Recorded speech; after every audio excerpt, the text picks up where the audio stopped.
მოგესალმებით. მე ვიყავი აქ სტუმრის ამპლუაში, ნენე მესაუბრა და ეხლა მე ვარ მასპინძელი და ძალიან მიხარია რომ შენ უნდა გესაუბრო დათა. ძალიან მიხარია ნანა. ხაცა რამდენიმე წიადადებას წავიკითხავ. ისინი დიდხანს გააგრძელებენ ჩვენამდე დაწყებულ ლაპარაკს. ჩვენს მერეც გააგრძელებენ და იქნებ მას მერეც, რაც ენებს დააჭრიან. გეცნობა ხო? ეს არის ანოტაცია შენი სპექტაკლის ბოლო ნაწილს წავიკითხავ. როცა მოქმედების ვადა ამოეწურებათ, იტყვიან რევოლუცია, მოიფიქრებენ მოქმედების ადგილს ბასტილიის ციხეში, ზამთრის სასახლეში, თბილისში თუ თაჰრირის გადავსებულ მოედანზე. 1789, 1917 1989, 2012. რა მნიშვნელობა აქვს? თათა, რას აქვს მნიშვნელობა დღეს? ამით დავიწყოთ. მნიშვნელობა აქვს მოქმედებას. აი, ეხლა ეს ჩვენ როცა ვფიქრობთ, აი მაგალითად თეატრზე დაუშვათ, ხო? აი რა არის მთავარი თეატრში ალბათ, ხო? თეატრში არის მთავარი მოქმედება, მაგრამ ამ მოქმედებამდე არის რეაქცია. რეაქცია იწვევს მოქმედებას, ხო? როგორც ასე ვთქვათ, მეთოდოლოგიურად, ისე მისი არსის თვალსაზრისითაც რეაქცია და მოქმედება. და რაც მთავარია, და ალბათ ეს არის დღეს მთავარი და ალბათ ყოველთვის იყო ეს მთავარი, იმიტომ რომ სინამდვილეში რაღაცა დროები არის ისეთი, როგორც ჩანს, რომელიც ხალხს აჩერებს. აი, უბრალოდ მიყავს იმ კონდიციამდე, როცა მას მოქმედება აღარ შეუძლია. და სანამ ცდილობს მოქმედებას, მანამდე ჯერ კიდევ რაღაცა ცვლილების იმედი აქვს ისე, რომ არ მოხდეს გადატრიალება, არ მოხდეს რევოლუცია, ვთქვათ, მაგრამ თავისთავად აი ეს მომენტი დგება ეტყობა სხვა ეპოქებში, სადაც უბრალოდ სხვა გზა აღარ არსებობს და მაშინ ვამბობთ რევოლუციას, მაშინ ვამბობთ, რომ სასწრაფო ცვლილებაა საჭირო და საჭიროა დაბრუნება მეორე მხრივ აი რევოლუციური პროცესიც დაახლოებით ესეთი პროცესია ხო აი რაღაცნაირი დაბრუნება საკუთარ თავთან აი საკუთარი თავის აღდგენა თუ შეიძლება ითქვას განახლებასთან ერთად თითქოს და ამ შემთხვევაში განცდა მაქვს რომ აი ჩვენც ამ ვითარებაში ვართ სადაც მე ცოტა განცდა მაქვს რომ აი სულ ბოლო მოვლენების ფონზე ჩვენ ძალიან ბევრს ლაპარაკობთ ემოციებზე აი ცოტა ზედმეტ ლაპარაკობთ ჩემი აზრით რომ აი ნიჰილიზმი ხომ არ არის და გვაქვს თუ არა სევდის ფუფუნება და რაღაც ესეთი რაღაცები ისმის და მე ჯერ ერთი არასერიოზულად მეჩვენება ეს ლაპარაკი მეორე ერთი ძალიან არაპროდუქტიულად, იმიტომ რომ რაღაცა კოლექტიური ფსიქოანალიზის სესიას ემსგავსება ცოტა ეს და ამაში მედიაც არის ძალიან დამნაშავე ჩემი აზრით, იმიტომ რომ კონკრეტულად მე ჩემთან მოდიან აი ამგვარი შეკითხვებით, რომ რა განწყობა გაქვთ და თავს როგორ გზნობთ და ესეთი რაღაცები და თითქოს ახლა მთავარი შეკითხვა ის არის ემოციურად რა მდგომარეობაში ვართ და მთავარი შეკითხვები ჩვენ რაც გვაქვს არის რა მოქმედებაში ვართ რა მოძრაობაა ეს საერთოდ საით მიდის ეს მოძრაობა მაგრამ აი ესეც კი არ არის თითქოს ხანდახან ჩემთვის მნიშვნელოვანი საით მიდის მთავარია რომ რაღაც მოძრაობა იყოს და რაღაც არ დაჭაობდეს და დანარჩენ შემთხვევაში რასაკვირველია აქ სხვადასხვა სახის ემოციები გვაქვს კარგ ხასიათზე რომ არავინ არ ვართ და საზეიმოდ გარეთ არ გამოუყვანივართ არაფერს ეს თავისთავად ცხადი ფაქტია და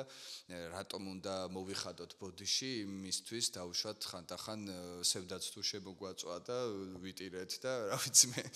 ტრაგიკული გზნობები გქონდა რაღაცა ხო ამიტომ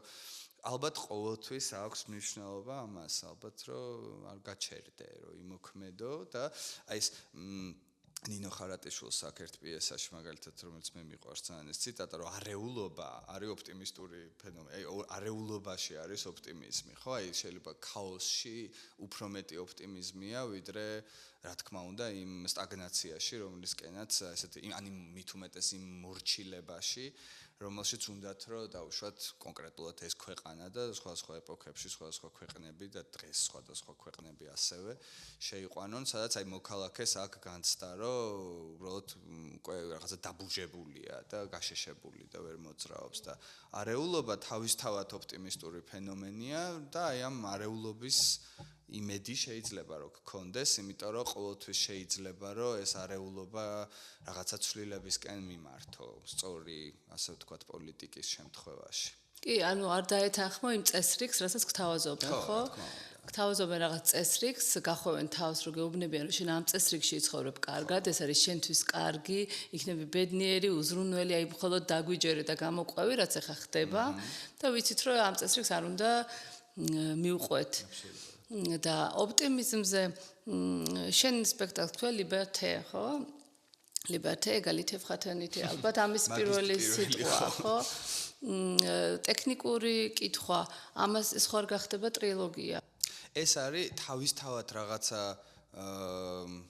ასე ვთქვათ, თვითონ სტრუქტურულად გულისხმობს რაღაცნაირად სამ აქტს, ასე ვთქვათ, თვითონ კლასიკური პიესა არ არის, მაგრამ სამაქტიანია ისიც. ანუ და გულისხმობს ესეთ სამ მოქმედებას, რომელიც ერთი მხრივ რაღაცნაირად აქვს ეს ახალი ტრიადის შექმნის კი არა, უფრო სწორედ ესეთი კრიტიკული პერსპექტივა ზოგადად ამ ტრიადაზეც და მათ შორის ჭავჭავაძის ტრიადაზე, ხო, ანუ თქვათ ენა მამულის არწმუნოებაზე. და სამი ნაწილისგან შედგება სპექტაკლი, რომელიც არის ენა, სირცხვილი, პროპაგანდა. და აი ეს სამი თავი აქვს, დიდი ნაწილი, ასე ვთქვათ, ამ სპექტაკლს. და რაღაცნაირად აი თვითონ, იმიტომ რომ Liberté-ს აქვს ასევე ამ სპექტაკლს ქვესათაური, რომელიც არის trigger warning. და ანუ ასევე რაღაცნაირად აი ამას ეთამაშება, რომ სიტყვაზე ესეთი გამაფრთხილებელი შეტყობინება, ასე ვთქვათ, ასევე თითქოს და თითქოს სახიფათოა ეს თავისუფლება და მთლიანად არის როგორც იარაღი აი ამ ტირანიული მომენტის თუ რეჟიმის წინააღმდეგ. მე ასევე აი რასაც ამბობდი აი სულ იმეორებენ ასევე ამ გეგმას, აი გეგმა რა არის და ესეც არის ვთქვათ აი პროპაგანდის ნაწილი, ხო, რომ აქვს თუ არა გეგმა ოპოზიციას და რა გეგმა აქვს ოპოზიციას და რა გეგმა ესე შეიძლება ცალსახად არ ჩანდეს, ამიტომ ემართებათ ის, რომ აზრი არ აქვს არაფერს. ამ დროს აი სწორედ იმის გაგრძელებათ არის არა ეგეც რომ აი ვთქვათ არეულობა, მოქმედება და პროტესტი თავისთავად საერთოდ ეს გადაჭარბებულად მეჩვენებას გეგმის მოთხოვნა ამ შემთხვევაში, ხო? იმიტომ რომ ანუ აი რაღაცნაირად ბრაზი, რომელიც არის დაგროვილი, ეს ბრაზი უნდა გამოიხატოს და რა თქმა უნდა გეგმა ჩნდება აი ამ დისკუსიის თუ აი ამ წინააღმდეგობის პროცესში, ხო? და რეაქცია, რომელიც არის რომელიცაც მზად ხარ და რომელიცაც გახსნილი ხარ, სწორედ ეს არის რომ აი ვთქვათ აი ამ შეტაკების მომენტში კონდეს აი ეს რეაგირებდე, აი ეს არის გეგმა, მაგრამ ამ დროს პროპაგანდა ცდილობს რომ მაგალითად გაჩვენოს რამდენად არ აქვს გეგმა ოპოზიციას. და აი საერთოდ მე მაგალითად და დარწმუნებული ვარ შენც და ბევრი ჩვენგანიც საერთოდ არ ველით კაცმა რო თქვას არ ვდგავართ იქ ოპოზიციასთან ერთად აი ამის განცდა მაქვს მე საერთოდ აი მე მაქვს განცდა რომ საერთოდ აღარ იყოფა დღევანდელი პოლიტიკა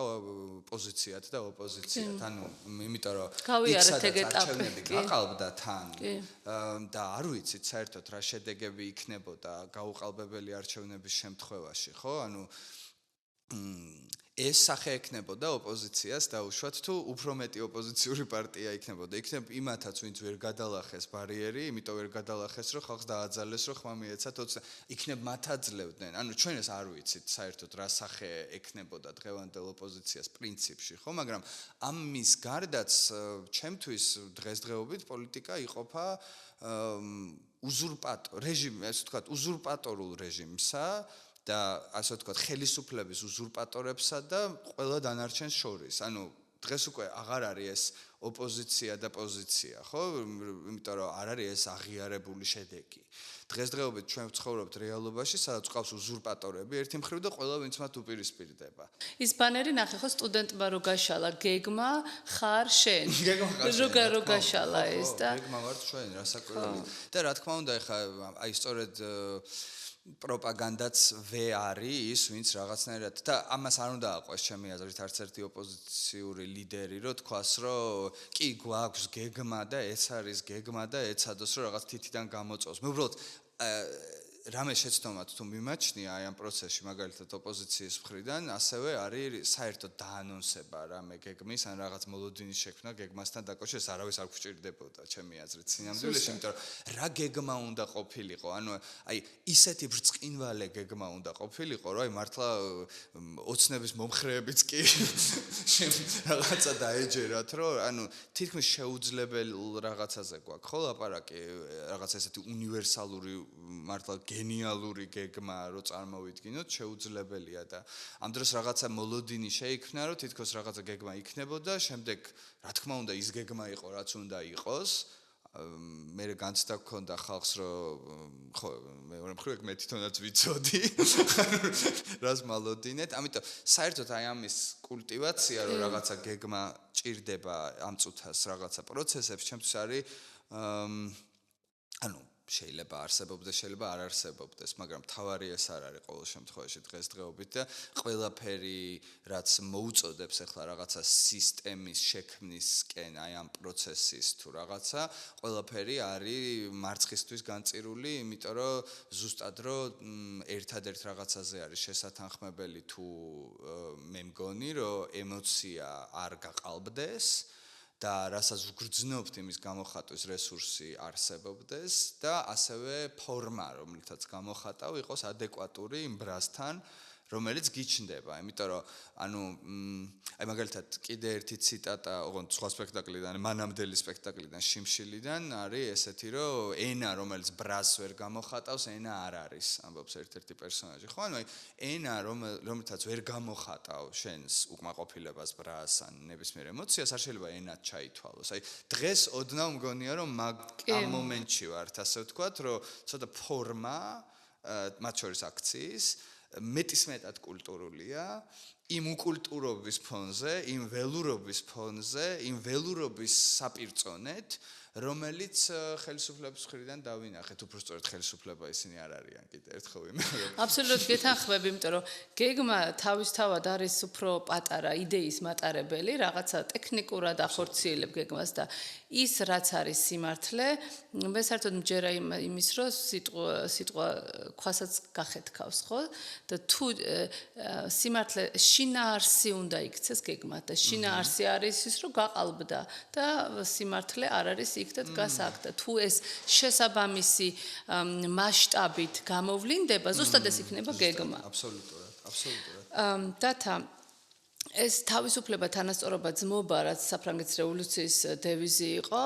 1793 წელს დაიწერა სახლების ფასადებზე და მას ჰქონდა ესეთი გაგრძელება ან თავისუფლება, თანასწორობა, ძმობა, ან სიკვდილი. და მე ეს სიკვდილი მოაშორეს, ხო, რაღაცა მაშინაც იყო ეტყობა ეს რაღაც მარკეტინგული რაღაცა პრინციპები ხდებოდნენ, ხო და მოაშორეს და იცი რა მაინტერესებს, მე ამას ან სიკვდილი ამას მე აბსოლუტურად ვეთანხმები და ჩემთვის ადეკვატურია რუსთაველის სეულის ჯობს სიცოცხლესა ნაძრახსა სიკვდილის სახელოვანი, აი ამ ერთნაირად დგას ჩემთვის, მაგრამ მე მაინტერესებს შენ სპექტაკლში ლიბერტი ეს სიკვდილი რამდენად ჩანს, მე სამწუხაროდ სპექტაკლი არ მინახავს და ველოდები ამ შესაძლებლობას, მაგრამ ის რაც იგულისხმება, ხო, ეს უფრო ზეიმია ეს პირველი სამი სიტყვა და ამისი გაგრძობა და სხვა სცენარსაც რო შეხედო ან სიკვდილი. აი ეს რამდენად იყო ამ შენი მუშაობის პროცესის ნაწილი და რამ თუ ჩანს ეს? მე მგონი ჩანს რაღაც დონეზე, მე მგონი ჩანს სხვა გზა რო არ არსებობს, მე უბრალოდ ვერ მოვყვები რაღაცებს, არ მინდა რომ ფინალი მოვყვე, მაგრამ მე მგონია რომ აი ეს რაღაცნაირი დასასრულის შესაძლებლობა რო არსებობს, ასე ვთქვათ, ანუ რო არსებობს აი ყოველთვის რო არის რო რაღაცა შეიძლება მოკვდეს, ასე ვთქვათ, თუ რაღაცები არ მოხდება, ამის განცდა მგონი ბოლოში არის, იმიტომ რომ სპექტაკლთან ერთად თითქოს რაღაცნაირად თავრდება ყველაფერი. აი ცოტა ესეთი დასასრული აქვს და ამ ხრივ მგონია რომ ეს სურათიც არის დასასრულში, რომ ამ ყველაფრის გაუთვალისწინებლად თითქოს ან ამ ყველაფრის გარეშე აღარაფერი აღარ რჩება ბოლოს და რაღაც უდაბნოა და ასევე ამ სპექტაკლს შეიძლება ვთქვათ, რომ საერთოდ არ აქვს კათარზისი. და ამ თვალსაზრისით, აი მთლიანად გადადის მაყურებელზე ყველანაირი პასუხი, იმიტომ რომ მართლა პერფორმატიულია ეს დიდი ნაწილი ამ სპექტაკლის ისედაც, მაგრამ აი ფინალი ნამდვილად უკვე აი ვთქვი თეატრიდან მართლა პერფორმანსის ხელოვნებაში გადადის სპექტაკლი და მგონია რომ აი მან სწორედ მთელი მოქმედებაზე მთელი პასუხისმგებლობა გადადის მაყურებელზე. და აი როცა მოვიდა პირველად მაყურებელი და მე ველოდი, რა თქმა უნდა ირონია აქვს სპექტაკლს, მაგრამ ნამდვილად არ ველოდი, რომ ამდენს იცინებდა მაყურებელი და ეგ ძალიან გამიხარდა, იმიტომ რომ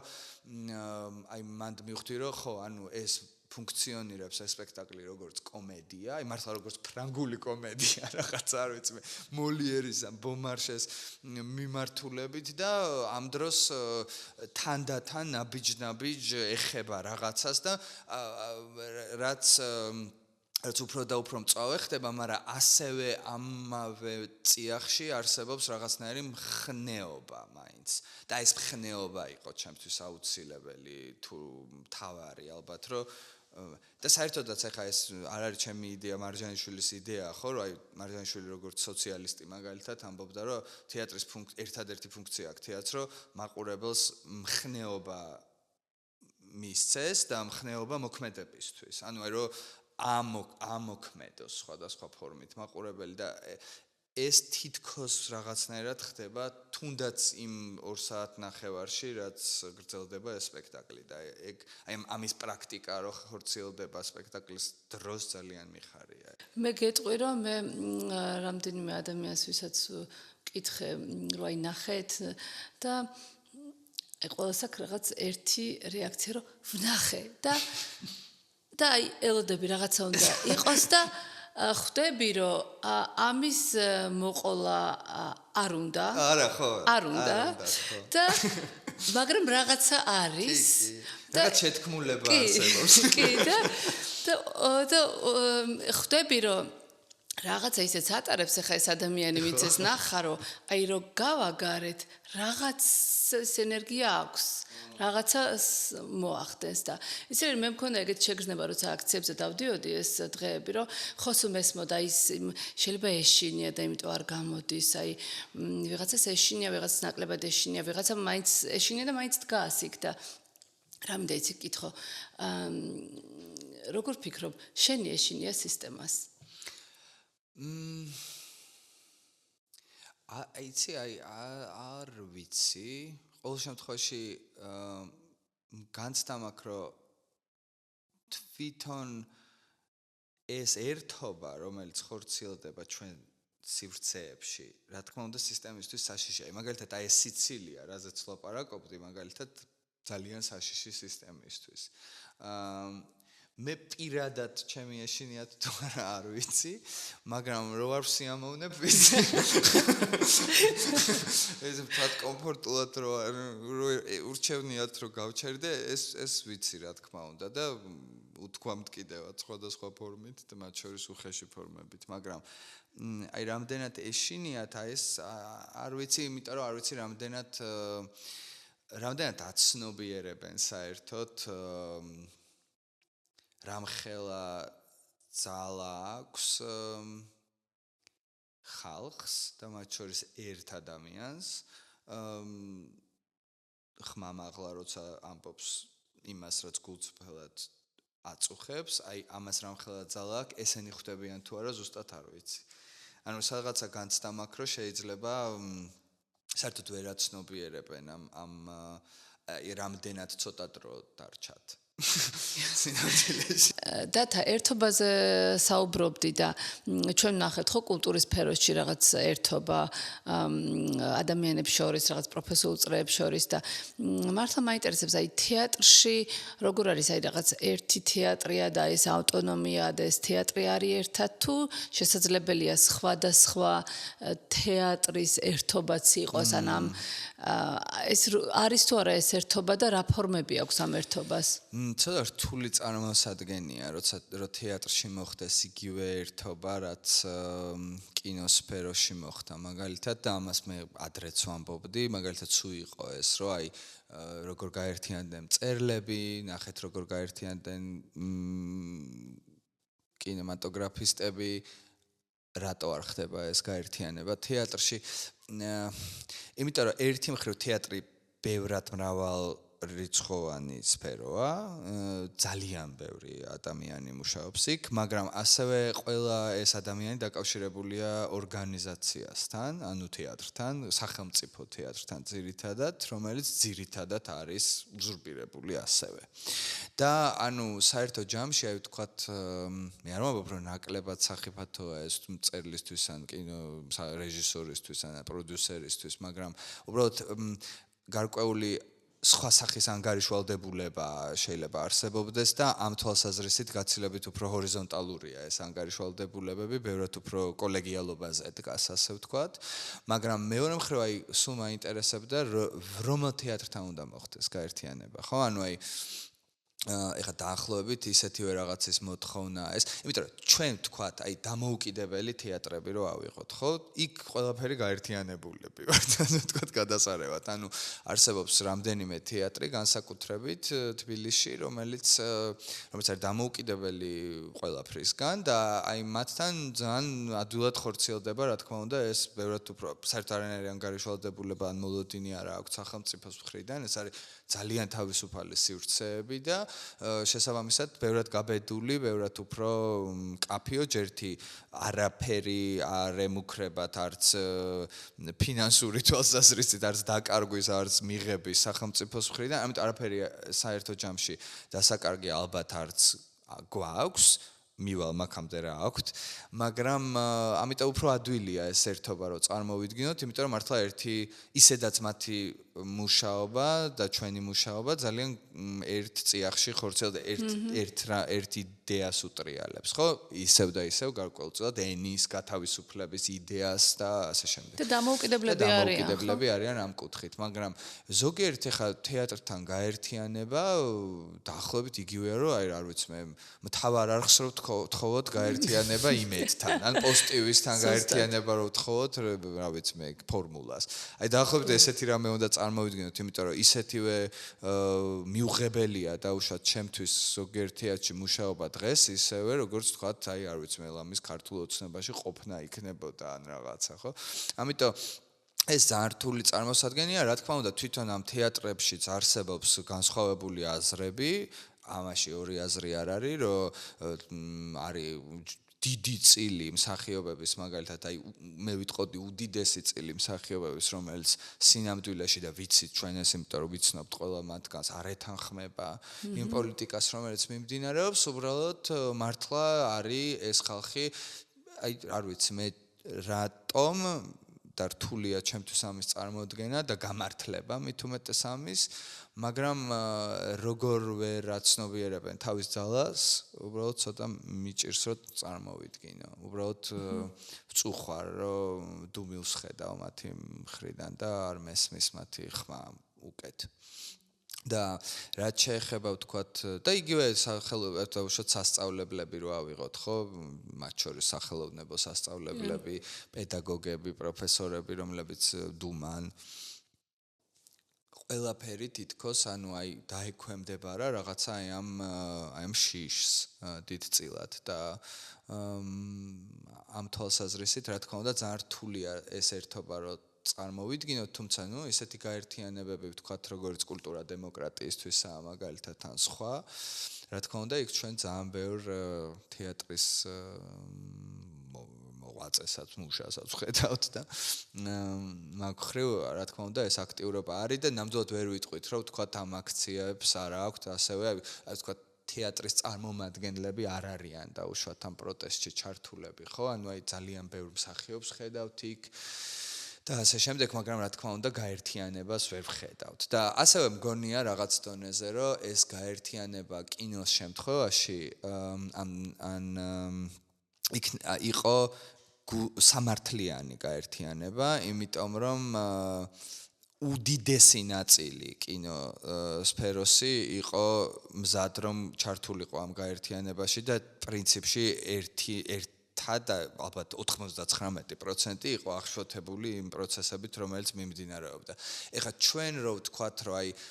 6 კაციანი რაღაც გაერთიანება გვაქვს, რომელსაც რაღაცა თეატრის გაერთიანება ქვია და ეს იქნებოდა თეატრის სახელით ვილაპარაკებდით ჩვენ 6-ნი, ეს იქნებოდა ძალიან დიდი უსამართლობა და მართლა გაყალბება იმ რეალობის, რომელიც დღესდღეობით არსებობს თეატრში, ხო? ანუ ჩვენ არ ვაპირებთ, რომ რაღაცნაირად ამ სფეროს, რომელიც დუმს, მაგალითად, ვთქვათ, რომ არა, ის არ დუმს და შეიქმნა შთაბეჭდილება თითქოს, რა ვიცი მე, აი ქართული თეატრით შეუერთდა ამ პროცესებს, ხო? ანუ როცა შეუერთდება ეს ალბათ იქნება გასაგები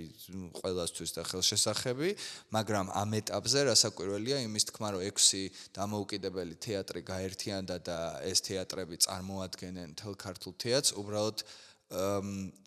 არ ამგონია სწორი ასევე, იმიტომ რომ არ იმსახურებს დღევანდელი ქართული თეატრი, რომ დაუშვათ წინააღმდეგობის პროცესში იყოს წარმოდგენილი. თუმცა თუ შევხედავთ სურათს და ვამბობთ, რომ გაერთიანებული დამოუკიდებელი თეატრი გაერთიანებულია და სამთავრობო სივრცეები, ისევე როგორც კინოში, ლიტერატურაში, მწერალთა სახლი, კინოცენტრი, ეს დარჩათ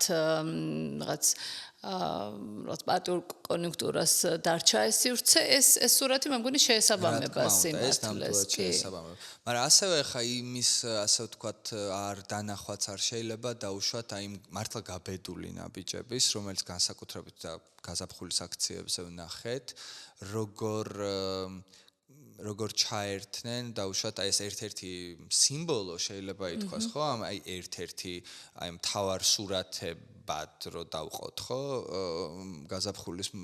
პროტესტის პერიოდი, ერთ-ერთი მთავარი სიმბოლო ალბათ არის სწორედ აი ეს მსახიობები სპექტაკლის შემდეგ დროშებით და მოწოდებებით, ანუ ეს ნამდვილად არ შეიძლება რომ ამის მნიშვნელობა შემცირდეს, იმიტომ რომ ასევე მე მგონი ერთი უმნიშვნელოვანესი რაღაცა ხდებოდა ის, რომ პრაქტიკულად გაირკვა, რომ თეატრში არ დადის ხალხი, რომელიც ასე არ ფიქრობს. მაყურებელს გულისხმობ. ანუ არც ერთი შემთხვევა არ ყოფილა, რომ რომელიმე დიდ ნაწილს, რომელიმე სპექტაკლის შემდეგ, რომელიმე თეატრში, მათ შორის იმ თეატრებში, რომელიც სახელმწიფო თეატრებია და ვთქვათ, ძირითადად ამ ხელისუფლების მომხრე ხელმძღვანელი ყავს, აი იმ თეატრებშიც კი არ ყოფილა ისეთი შემთხვევა, რომ მაყურებელს ეთქვა, რომ რას შვებით, როგორ შეიძლება არ გააკეთოთ, ან რაღაცა პროტესტი გამოეთქვათ, თუნდაც ამ ჟესტის მიმართ. ანუ უდიდესი ტალღა პოზიტიური მოდიოდა ყოველ ჯერზე ყველა თეატრში, სადაც ესეთი ჟესტი გაბედეს მსახიობებმა. აი მარჯანიშვილის თეატრშიც ახლა რო აჩვენეს, ხო, ეს რაღაცა ხელისუფლება. მარჯანიშვილის თეატრშიც იყო ეს, ვთქვათ, მე მგონი ერთადერთი თეატრი იყო, არც ვიცი, არ მინდა რომელი იყო ერთადერთი თეატრი ყველა მიცის. მაგრამ ანუ მათ შორის სახელმწიფო თეატრების დიდმა ნაწილმა, უბრალოდ მსახიობებმა გაბედეს, რომ არ დამორჩილებოდნენ და უშუალოდ აი იმ დაშინებებს, რაც იყო მათი ხელმძღვანელების მხრიდან და დიახაც თქვეს, რომ აბა გაბედე და გამაგდე ახლა იმის გამო, რომ ამას ვიყენებ როგორც პლატფორმას თავისუფალი თვითგამოხატვისთვის. და მართლა დადასტურდა ის, რომ ერთი მხრივ ამ თავისუფალ ჟესტს ვერავინ უпростоრად ვერ შეეწინააღმდეგება, მიუხედავად იმ ცდელობებისა საბოლოო ჯამში მაინც ის გაიმარჯვებს, ვინც გამბედავი აღმოჩნდა და მეორე მხრივ აქვე არის უდიდესი მხარდაჭერა მაყურებლის მხრიდან, რომელიც თუ ვერ ხედავდა ხოლმე, რომ სპექტაკლის შემდეგ დაუშვათ ვიღაცა უერთდებოდა პროტესტს, თვითონ იღებდა თავის თავზე ამ მომენტს, სადაც ბევრი ხალხი იყო და შლიდა დროშას, რომელიც ძირითადად ეკეთათ კიდევაც აქციიდან მოდიოდნენ სპექტაკლსა და მე უკან ბრუნდებოდნენ და აი ეს ჩემთვის არის ესეთი ერთი ძალიან მნიშვნელოვანი მომენტი, აი პრინციპში ვკრავთ, შეიძლება ითქვას იმასაც, რაზეც ლიბერტეზე ვლაპარაკობდით, როცა მაყურებელმა თეატრი გამოიყენა თავისი გამოხატვის, ასე ვთქვათ, სივრცეთ. და ეს ჩემი ოცნება იყო ყოველთვის. აი, სულ ველოდი, როდის მოხდებოდა ის, რომ მაყურებელი სათავისოდ გამოიყენებდა თეატრს. და ზუსტად ეს ნახეთ, სადაც კონსერვატორიაში, ოპერის თეატრში მაგალითად აფრიალებდნენ ამ დროშას და ასე ვთქვათ, მოწოდებები გაჟღერდა ისეთ სივრცეებში. მათ შორის სხვადასხვა სამეფო უბნის თეატრშიც კი, რომელიც ასე ვთქვათ, ყველაზე ხშირად შეიძლება ერთ-ერთი ყველაზე ხშირი თეატრი იყო, რომელიც ამას აკეთებდა. მანდ რაღაცა სპექტაკლები იყო, სადაც თქვით, რომ ეხა ამის მერე არ ღერს.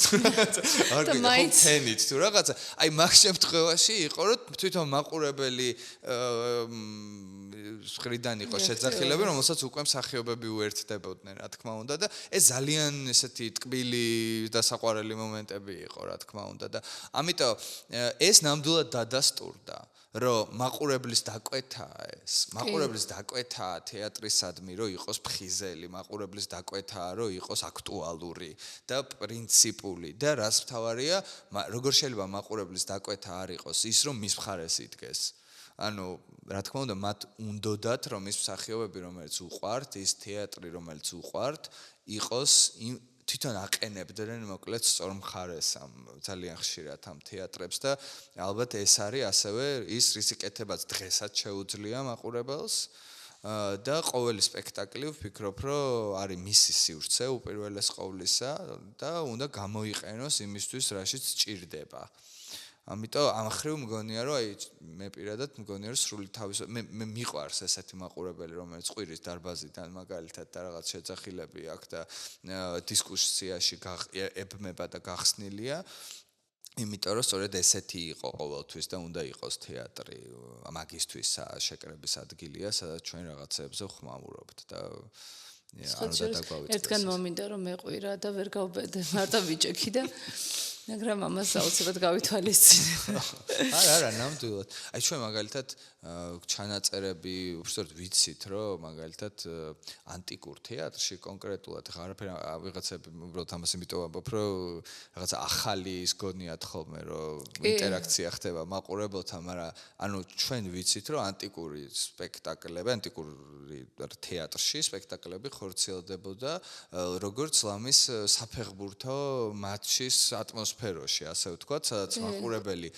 იხარჯებოდა, რა ვიცი მე, გულშემატკივრობდა ამ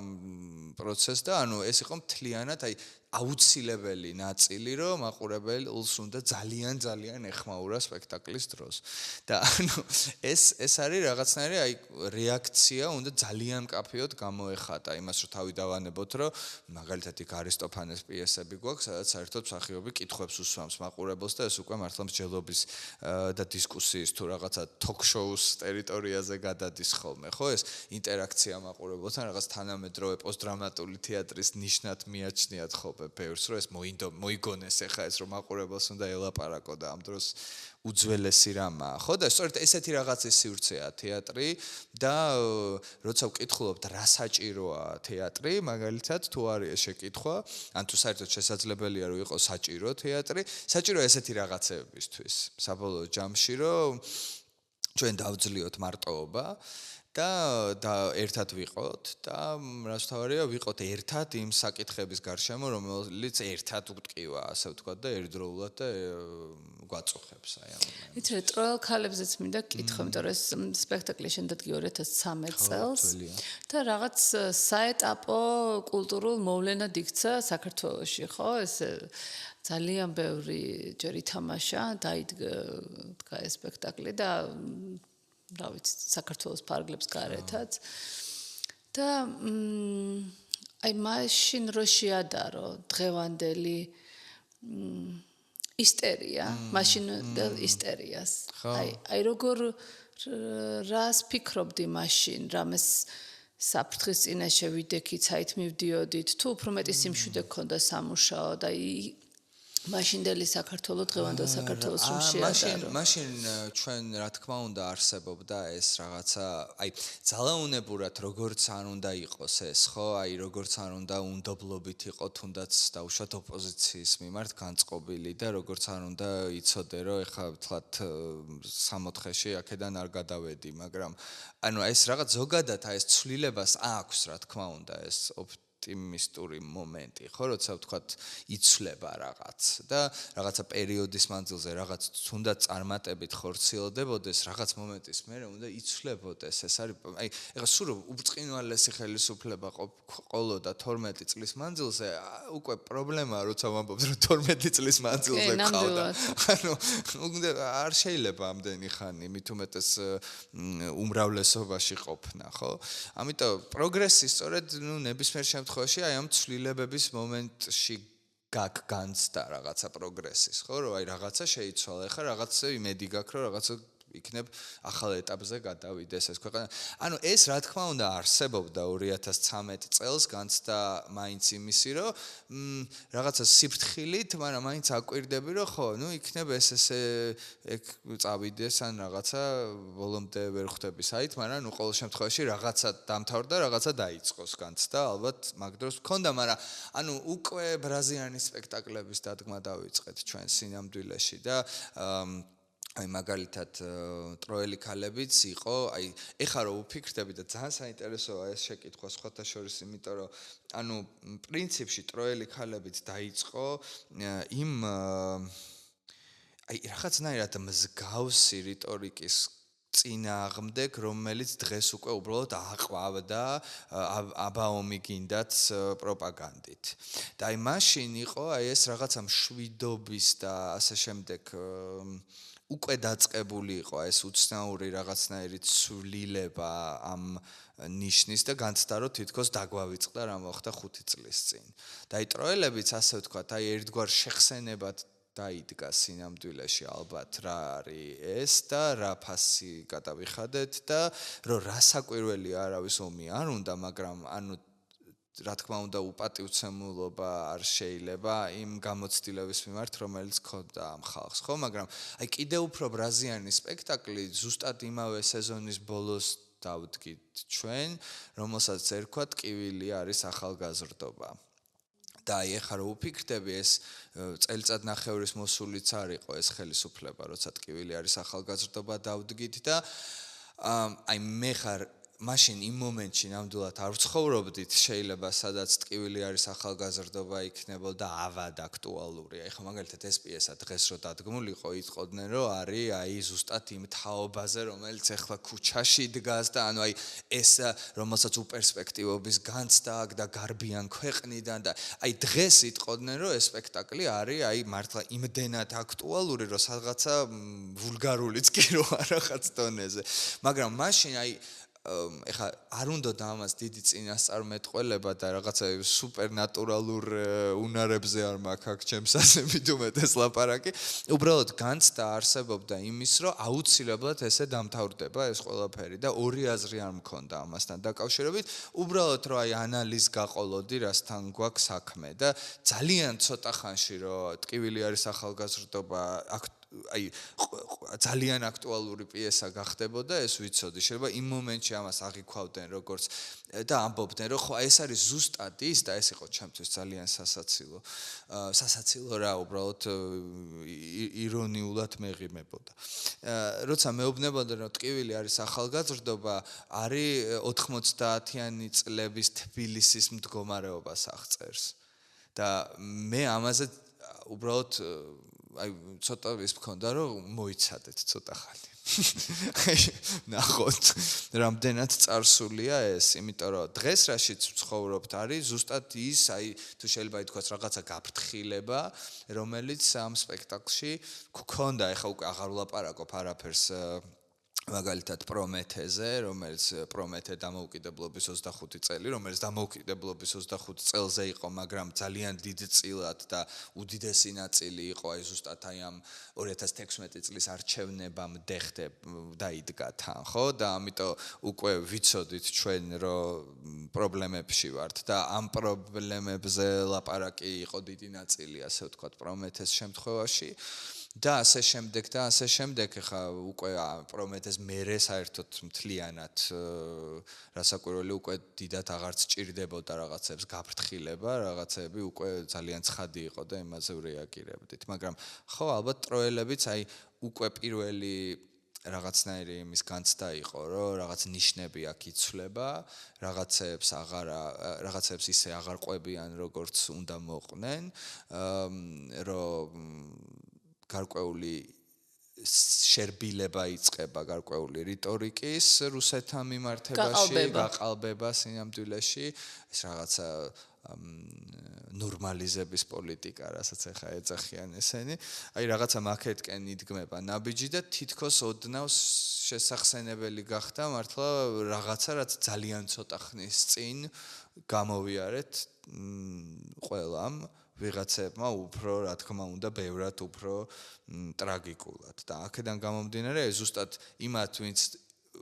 ნაკლებად ტრაგიკულად გაიარეს ეგ პერიოდი და ნაკლები დანაკარგით, ცოტა დაავიწყდა თითქოს 5 წლის მერე რასთან გვაქვს საქმე საერთოდ და აი მანდ გაგვიჩნდა ეს დოკუმენტურობის თუ რაღაცის სურვილი, რომ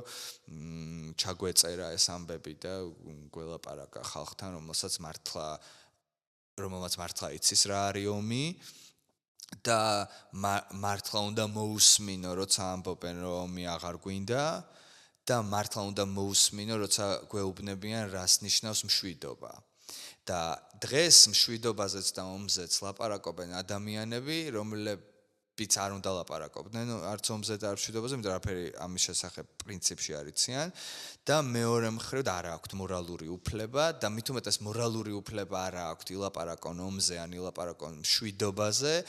როცა ომგამოვლილი ხალხისთვის მშვიდობა დღეს არის ისეთი გაჭირვების და ისეთი დამცირების და ისეთი ღირსება აყრილობის ფონზე, როგორც ეს სახელმწიფო, ასე ვთქვათ, აცხოვრებს მათთვის არაფერი შეცვლილა იმ მომენტიდან, რაწამს დაუშვათ გამოაღწიეს ომიდან, აი რაც დაახვედრა აქ კრიზისში მყოფმა ქვეყანამ და კორუფციაში ჩაძირულმა, ზუსტად ისევე გააგრძელეს ცხოვრება მთელი დანარჩენი აწუყვე 30-ზე მეტი წელია და ანუ უდიდესი ფარისევლობაა ჩემი აზრით მათთვის იმის თქმა, რომ აი ეს არის მშვიდობა და ჩვენ მოგიტანეთ მშვიდობა. ეს მინდა აუცილებლად უნდა გკითხო, რომ შენ საქართველოს ფარგლებს გარეთ ბევრ ევროპულ ქვეყანაში იმუშავე სცენაზე. რა ხდება იქ? რა ლიბერტესთან გვაქვს საქმე? სხვა შორის აი მე მაგალითად მაგ ძალიან უცნაური განცდები. ამ ორ ნაწილს რო ვადარებ ჩემი მუშაობის, იმიტომ რომ აი მართლა რაღაც სამსახურის განცდა უფრო მაქვს ხოლმე, როცა იქ ვდგამ და მართლა რაღაცნაირად მისიის განცდა მაქვს, თუ შეიძლება ესეთი რაღაცა ითქვას, როცა აქ ვმუშაობ ხოლმე. რა თქმა უნდა, ანუ ორივე შემთხვევაში თითქმის ერთნაირი მისია მაქვს მე, ასე ვთქვათ, რომ რაღაცა ასევე საქართველოსთან მოვყვე ხოლმე. მაგრამ აი არ ვიცი თუ კი შეიძლება ეს ორი პროცესი შევადაროთ მიუხედავად იმ ერთი მხრივ თავისუფლებისა, რომელიც იქ მუშაობის დროს გააქვს, როცა შეგიძლია ილაპარაკო ყველაფერზე და არავინ არ გეტყვის, რომ ამაზე არ ილაპარაკო. როცა პრინციპში იმის თავისუფლება გაქვს, რომ ძალიან შორს ასევე ეკონომიკური თავისუფლება გაქვს, რა თქმა უნდა, რომ ფორმისეულად რაც შეიძლება შორს წახვიდე, ვიზუალურად ძლიერი იყოს ეს ყველაფერი მდიდარი და მრავალფეროვანი და ვთქვათ არჩევანს იმის მიხედვით არ აკეთებ რისი შესაძლებლობა გაქვს, არამედ მართლა თითქმის შეუზღუდავია შენი ფანტაზიის მხრივ ხო ის მხარდაჭერა ვთქვათ რაც ხელოვნებას აქვს განსაკუთრებით სახელმწიფო თეატრებს კონკრეტულად გერმანიაში მაგალითად და ასე შემდეგ აი მაინც არის რაღაცა რასაც აი ვთქვათ იმ შეგრძნებებს მე ვერ შევადარებ ერთ იქ დადგმულ სპექტაკლს რომელიც აქ მაქვს ლიბერტეს შემდეგ მაგალითად აი კონკრეტულად თან რაღაცა სხვა იმიტომ რომ აი მართლა ეს განცდა იმის რომ რაღაცა შეიძლება აქ რო ცვლილების მომტანი იყოს ალბათ არის ის რაც აი მე ხანდახან მგონია რომ მაგალითად ეხლა მივდივარ უკრაინაში სპექტაკლის დასადგამად კიევში და აი აპრილში გადაიდო ეხლა უნდა ყოფილიყავი იქ მაგრამ აი მე მაგალითად აბსოლუტურად ძალიან დიდი ხნის მანძილზე პირველად მქონდა განცდა აი ძალიან დიდი სურვილის რო სპექტაკლი დავდგა მაგალითად ანუ აი უკვე თითქოს რაღაცა სამსახურად იქცეოდა და პირველად გამიჩნდა ეს განცდა რომ აი გრძნობ რატო არის საჭირო რაღაცების კეთება საერთოდ ან სპექტაკლების დადგმა და რომ ეს არ არის სამსახური მხოლოდ და მიდიხარ აპრილში დგავ ამ სპექტაკლს და სხვანაირად დაინახე ის საჭიროება ხო რომ ხო იმიტომ რომ ანუ აი ამ ცხელ წერტილებში არის რაღაცა აი მე მაგალითად აი გუშინ მქონდა ზუსტად შეხვედრა თან აი ილიას უნივერსიტეტის სტუდენტებთან გარეთ და აი მანდაც აი ცენზურაზე ლაპარაკობდით და საერთოდ რა სახის ცენზურა შეიძლება არსებობდეს და ასე შემდეგ და ანუ აი ისეთი თეატრების მაგალითს ვიხსენებდით თქვათ რომელიც აი ზუსტად ამ ექსტრემალურ სიტუაციებში დაიბადა საერთოდ და ამის ნიმუშები გვაქვს, ანუ ისეთ სივრცეებში არსებობდა თეატრი, სადაც თეატრი კი არა, ის სიცოცხლე რო გადარჩა გასაკვირია საერთოდ. მეორე მხრივ აი უკრაინაში რასაც ვხედავთ, ხო? აი ეს რომ არამხოლოდ მუშაობს თეატრი და არამხოლოდ აგრძელებს მუშაობას იმ წიაღში, სადაც 9 საათში ერთხელ შეიძლება შუქი ქრება და ირთვება ეს განგაშის სიგნალი და უნდა დაიმალონ და ჩაძვრენ ბუნკერებში და ასე შემდეგ, ხო? აი ამ წიაღში მაინც რო გრძელდა იმ ბუნკერებშიც რო არსებობს, თქვათ, თეატრის ნიშნები და თხრობის და აი რაღაცა გამხნევების ნიშნები ერთმანეთის. აი ეს არის ნამდვილი თეატრი და ამას უნდა აკეთებდეს და თქვათ, იქ როცა ჩვენ ვხედავთ დაუშვათ საითკენ მიყავს ამ ხელისუფლებას კულტურა საერთოდ ხო აი ამ წიაღში უბრალოდ შეუძლებელია ესეთი ცოცხალი ხელოვნების წარმოდგენა ჩვენიერ დღეს და უბრალოდ მე ვფიქრობ რომ აი ჩემთვის ანუ ამ ეპოქის მთავარი ნიშანი და ასევე იმ მომავლის რომელსაც ესენი კუპირდებიან რა თქმა უნდა არის ის მომენტი როცა უნივერსიტეტიდან გამორბის სადამსჯელო რაზმი აი ეს სურათი როცა მაქვს ნანახი უბრალოდ აი ამასაც რომ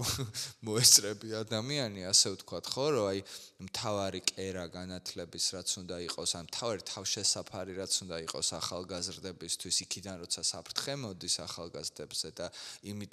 ის კი არა რომ დარბევის დროს უნივერსიტეტისკენ გარბავდნენ რომ იქ შეაფარონ აუდიტორიებში თავი არამედ უნივერსიტეტიდან გამორბიან რომ იქიდან მოდის საფრთხე ამის ეს უკვე ჩვენ ვართ აი ისეთ გარდატეხის მომენტში ჩემი აზრით და ეს არის აი უკვე არის აი ჩემთვის არის აი კულტურაზე ლაპარაკი შეიძლება ამ დღემდე და ამ დღის შემდეგ ქართულ კულტურაზე რომ მართლა შეუძლებელია ისევე ვილაპარაკოთ ქართულ კულტურაზე დღეს როგორც ვლაპარაკობდით აი ამ მომენტამდე როცა რაზმი გამოვიდა უნივერსიტეტიდან და თან რა უნივერსიტეტიდან ამასაც ხო აქვს მნიშვნელობა ანუ აი მთავარი სიმბოლო არის ქართული იცი რა გამახსენდა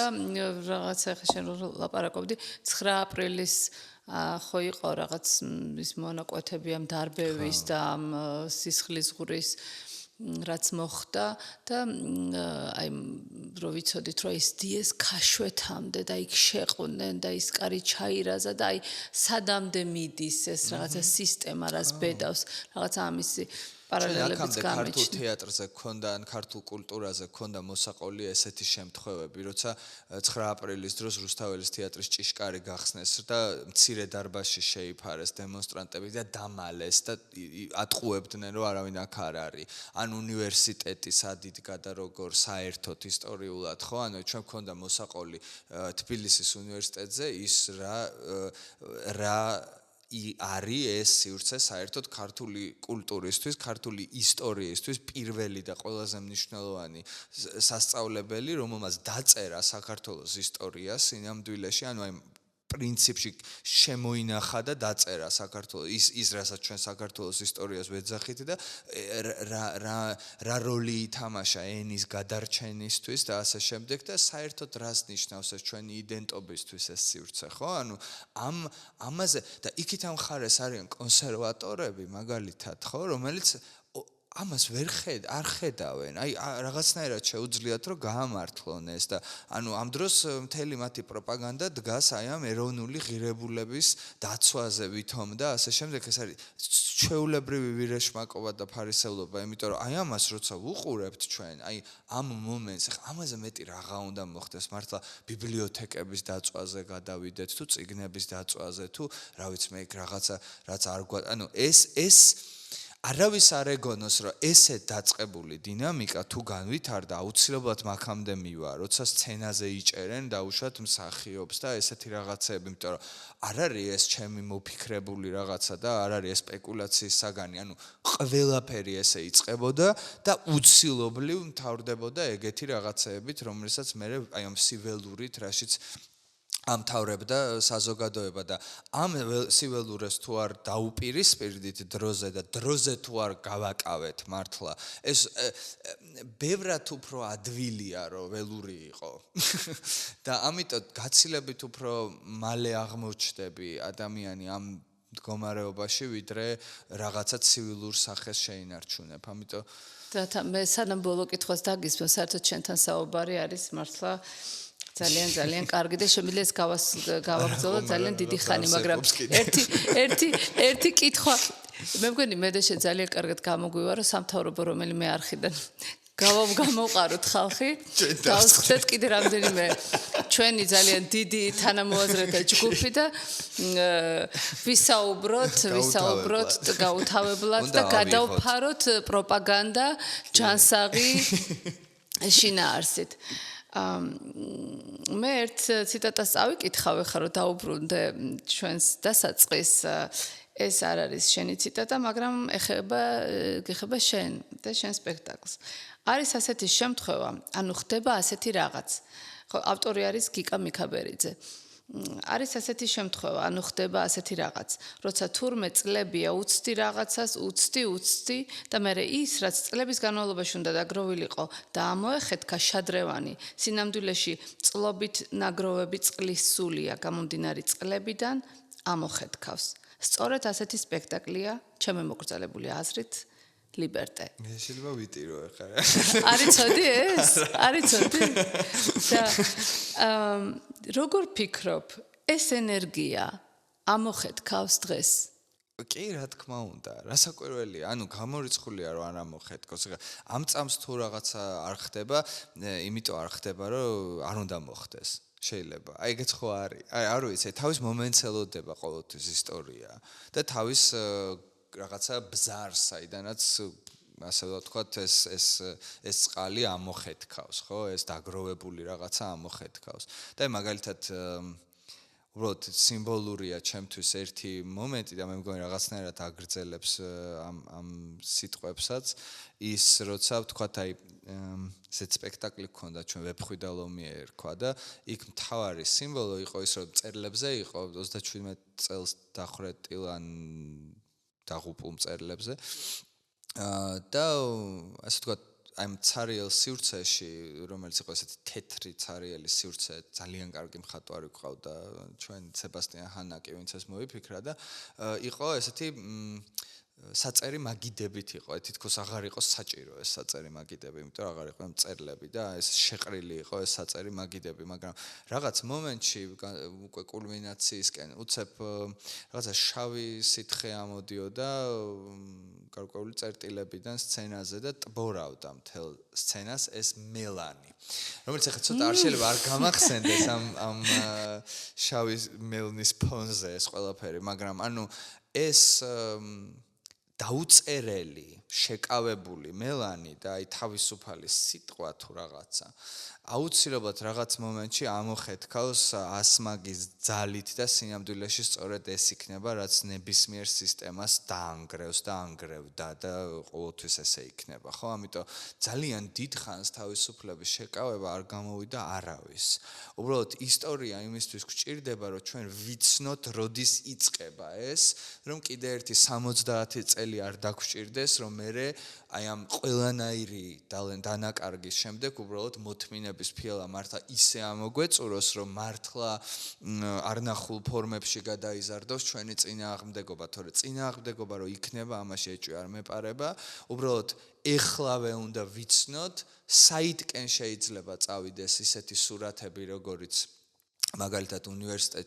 უნივერსიტეტის ბაზად თუ ყაზარმად გამოყენების თუ რაღაცის მცდელობაა, ისეთი სურათები, როგორც თქვათ, დაცენზურების მცდელობა, სხვადასხვა ფილმის იქნება ეს თუ სპექტაკლის თუ ასე შემდეგ, ბოლოს და ბოლოს ის კანონი, რომელიც დეკემბრიდან ოფიციალურად დაამკვიდრებს ამ ქვეყანაში ცენზურას, აი ეს უკვე აღარ არის ანონსები, ეს აღარ არის რაღაცა დაპირებები, ეს აღარ არის რაღაცა რაც შეიძლება ვთქვათ, რომ არიზამენ მაგას. ეს უკვე ხნეს, ეს უკვე ამ რეალობაში ვართ, ცენზურის რეალობაში, კულტურის გარყნის რეალობაში და ველურობისკენ მიმავალ მომავალში, რომელიც აუცილებლად დამთავრდება, თუ ამ გზას გაყვა ეს ქვეყანა, აუცილებლად დამთავრდება ამ ქვეყნისთვის ყველაზე მძიმე შედეგებით. ამიტომ დღეს არის დრო, რომ ავდგეთ, რომ ვიმოძრაოთ, რომ არ გავჩერდეთ და რაც თავარია, გავაძლიეროთ ერთმანეთი, მხარში ამოუდგეთ ერთმანეთს ყველა იმ საშუალებით, რა საშუალებაც ხელთ მოგვეპოვება, იმიტომ რომ ჩვენ ერთად მხოლოდ ერთად ვართ გამარჯვებულები. მათ შორის ოპოზიციაც და ეს სიმბოლურია. მათ ერთად გაიმარჯვეს, ეს ცალ-ცალკე არც ერთი არ არის გამარჯვებული. ანუ ერთიანი ოპოზიციური ფრონტია გამარჯვებული ფრონტი სინამდვილეში თუ კი საერთოდ პროცენტებზე ვლაპარაკობთ, ხო? ამიტომ ლაპარაკი იმაზე, რომ დღეს